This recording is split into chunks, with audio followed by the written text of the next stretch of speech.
ഇന്നത്തെ പ്രണയ റാണിയായി നമുക്ക് കിട്ടിയിരിക്കുന്ന ജിസേച്ചിനെയാണ്. അപ്പോൾ വിശ്വജ്യോതിയിലെ യുവസുന്ദരിയെ പ്രപ്പോസ് ചെയ്യുവാൻ ഞാൻ ക്ഷണിക്കുന്നു. പ്രേമാഭ്യർത്ഥന നടത്താൻ സാധിക്കാത്ത സ്വാഗതം ചെയ്യുന്നു. ആദ്യമേ ദിയേനെ ഞാൻ കറക്റ്റ് ചെയ്യുന്നു. പ്രേമിക്കുന്നതിന് അപ്പൻ പ്രിൻസിപ്പളോ ചേച്ചി ടീച്ചറോ ആയ യാതൊരു തടസ്സം. എങ്കിലും ഇങ്ങനെ ഒരു മത്സരത്തിനോട് വന്ന സ്ഥിതിക്ക് ജിസിനെ പ്രപ്പോസ് ചെയ്യാതിരിക്കുന്നത് ശരിയല്ലല്ലോ. അവനോട് ഫ്രണ്ടിൽ മാറാൻ പറ. ജിസിന് നാണാണ്, പക്ഷെ എനിക്ക് വലിയ കാര്യമായിട്ട് ചടുപ്പ് തോന്നുന്നില്ല. ജിസ്, ഞാൻ നിന്നെ ഒരു ഹൃദയം നിറയെ നിന്നെ സ്നേഹിക്കുന്നു. ഒരു 6 മാസം കഴിഞ്ഞ് ഈ കോളേജിൽ തന്നെ ഒരു പ്രിൻസിപ്പളായി വരാനുള്ള ഒരു മാന്യ അദ്ദേഹമാണ് ഞാൻ. നമുക്കുണ്ടാവുന്ന കുട്ടികൾക്ക് ഇവിടെ സ്നേഹിക്കുന്നു. ഒരിക്കലും എന്റെ പ്രേമാഭ്യർത്ഥന നീ തള്ളുകയില്ല എന്നറിയാം. നിന്റെ ഈ ചേഷ്ടകൾ എന്നെ വളരെ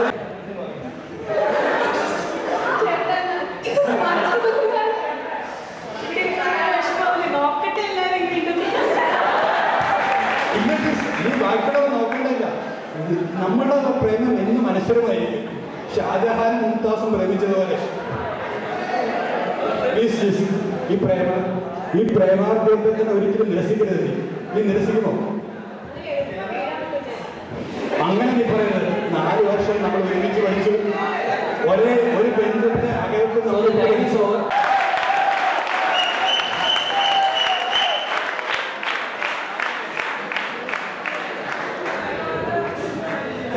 എല്ലാ ബ്രാഞ്ചുകളും എന്ന് ഉദ്ദേശിച്ചുകൊണ്ട് ഏതാണ് ഈ ഉദ്ദേശിച്ച പ്രപ്പോസൽ നടത്തിയത്?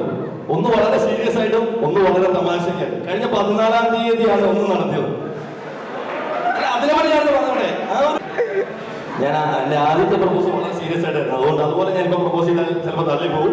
അതുകൊണ്ട് ഞാൻ വളരെ തമാശ രീതിയിൽ പ്രപ്പോസ് ചെയ്തു. എന്റെ കരളിന്റെ കരളേ, എന്താണ് ഞാൻ നിന്നെ പ്രേമിച്ചോട്ടെ.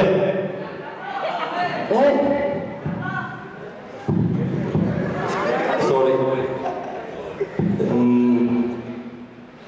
എന്നെ ഇഷ്ടമാണോ?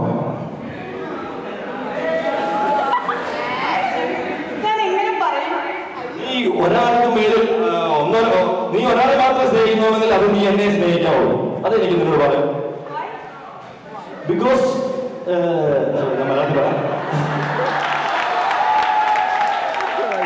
നമ്മുടെ ജീവിതത്തിൽ ഒരാളെ സ്നേഹിക്കാവോ? അല്ലേ? അങ്ങനെയാണ്. ഞാനൊരു ഉപദേശത്തോടെ പറയാം. നമ്മൾ ആരെങ്കിലും സ്നേഹിക്കുന്നുണ്ടെങ്കിൽ അത് ഉടനെ തന്നെ എനിക്ക് നിന്നെ ഇഷ്ടമാണ് എന്ന് നമ്മൾ പറഞ്ഞിരിക്കണം. അത് നമ്മൾ വെയിറ്റ് ചെയ്തുകൊണ്ടിരിക്കരുത്. അത് എപ്പോഴാണ് നിങ്ങളോട് പറയാം, എന്റെ അനുഭവത്തിൽ ഞാൻ പറയാം.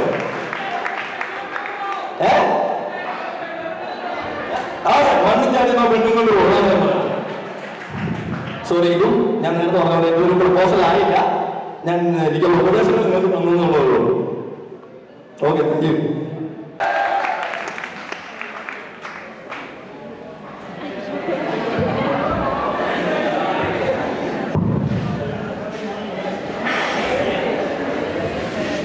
എനിക്കറിയില്ല എന്താ പറയണ്ടേ.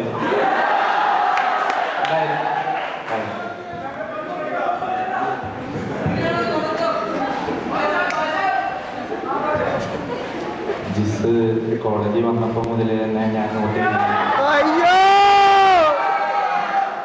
ജിസിന്റെ നടത്തും എല്ലാം എനിക്ക് വളരെ ഇഷ്ടപ്പെട്ടു. ജിസിനെ ഞാൻ എൻ്റെ ജീവിതത്തിലേക്ക് വിളിക്കാൻ ഞാൻ വളരെ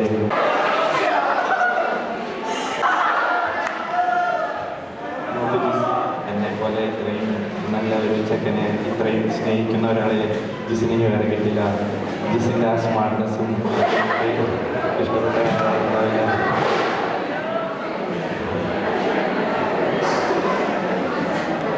എന്താ പറയുന്നത് എനിക്കറിയില്ല.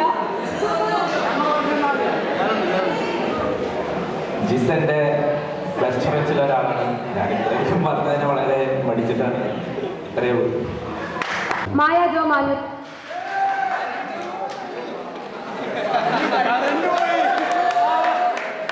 ചിന്തു ജെൻസെറ്റ് പറ. ചിന്തു പോയി ജെൻസെറ്റിന്റെ കാര്യം പറ. വീരനായ ജോർജ് ഏട്ടനെ ഏറ്റവും സ്നേഹപൂർവ്വം ക്ഷണിക്കുന്നു.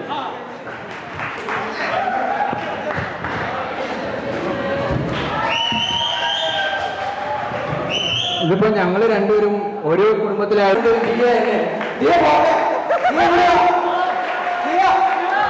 ഇതാണ് കുഴപ്പം. ഈ പെൺകുട്ടിയുടെ കുഴപ്പം.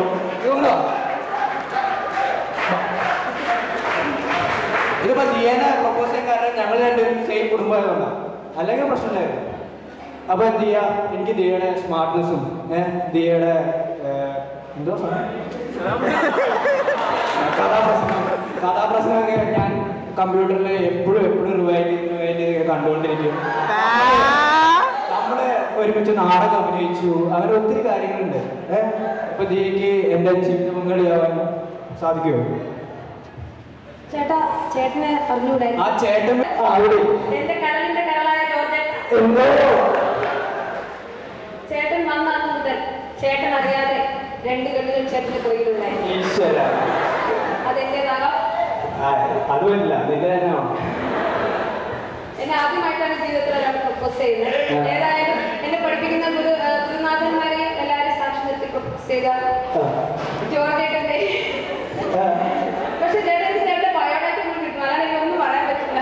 4 കാര്യം എനിക്ക് ചോറ് വേണം, നല്ല അത്യാവശ്യമായി തരാൻ പറ്റുന്ന സാമ്പത്തികം വേണം, എല്ലാം എനിക്ക് അറിഞ്ഞാൽ എനിക്ക് എന്തെങ്കിലും പ്രപ്പോസ് അതൊക്കെ അത്യാവശ്യമുണ്ട്. ഉണ്ട്.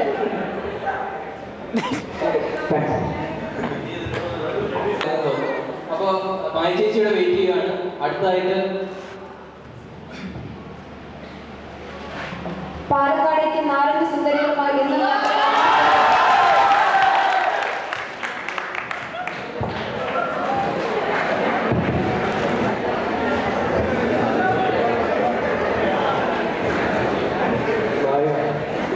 ഞാൻ ഈ കോളേജിൽ ആദ്യം തന്നെ ഉണ്ടായിരുന്നതാണ്. ഈ കോളേജിൻ്റെ സ്റ്റാർട്ടിംഗ് ക്ലാസ് വരെ ഉണ്ടായിരുന്നു. പക്ഷേ നീ വേറെ ഒരു കോളേജിൽ നിന്ന് ഓപ്ഷൻ കിട്ടി വന്നതാണ്. അന്ന് മുതലേ നീ ഒരു നോട്ടപ്പുള്ളിയായിരുന്നു. എനിക്ക് സത്യം പറഞ്ഞാൽ നിന്നെ വളരെയധികം ഇഷ്ടമാണ്. പക്ഷേ ഈ 4 വർഷം എനിക്ക് പറയാനുള്ള ധൈര്യം കിട്ടില്ല.